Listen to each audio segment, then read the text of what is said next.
കോളേജിലെ പ്രൊജക്ടിന്റെ പണിക്കിടയിൽ സമയം പോയതറിഞ്ഞില്ല. തനു പേടിച്ചു വിറച്ചു. അച്ഛൻ എങ്ങാനും അറിഞ്ഞാൽ. അവൾ നേരെ ബസ് സ്റ്റോപ്പിലേക്ക് ഓടി. ഒരുപാട് നേരം കഴിഞ്ഞു, ഒരു ബസ് പോലും വന്നില്ല. അവൾ ആകെ വിളറി വെളുത്തു. ദൈവമേ, എനിക്ക് പേടിയാകുന്നു. എന്താ ഞാൻ ചെയ്യാ? മണി 6 കഴിഞ്ഞു. ബസ് കിട്ടിയപ്പോ ഇനി വീടെത്താൻ നല്ലോണം വൈകും. അവൾ പിടഞ്ഞ് ബസ്സിൽ കയറി. തിരക്കോട് തിരക്കായിരുന്ന ബസ്സിൽ. ബസ്സിന്റെ ബാക്കിലായാണ് അവൾക്ക് നിൽക്കാനിടം കിട്ടിയത്. തന്നെ ഒരുമാതിരി നോക്കി ചില ആൾക്കാരെ കണ്ടവൾ ഭയന്നു. ദൈവമേ, എന്തു ചെയ്യും? പെട്ടെന്നാണ് ആരോ അവളുടെ അരികിലേക്ക് ചേർന്ന് നിന്നത്. അവൾ ആകെ പരിവശയായി. എന്തു ചെയ്യും ഞാൻ? അവളുടെ കണ്ണുകൾ നിറഞ്ഞു തുളുമ്പി. ഭയന്ന് വിറച്ച് ആ നിപ്പങ്ങ് നിന്നു.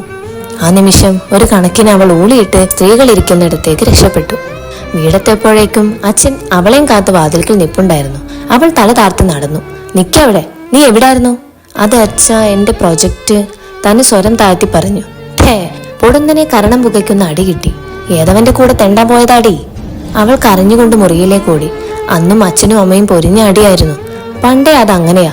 അമ്മ മക്കൾക്ക് വേണ്ടി അച്ഛനുമായി അടിയുണ്ടാക്കും. അവസാനം ഇരുന്ന് കുറേ കരയും.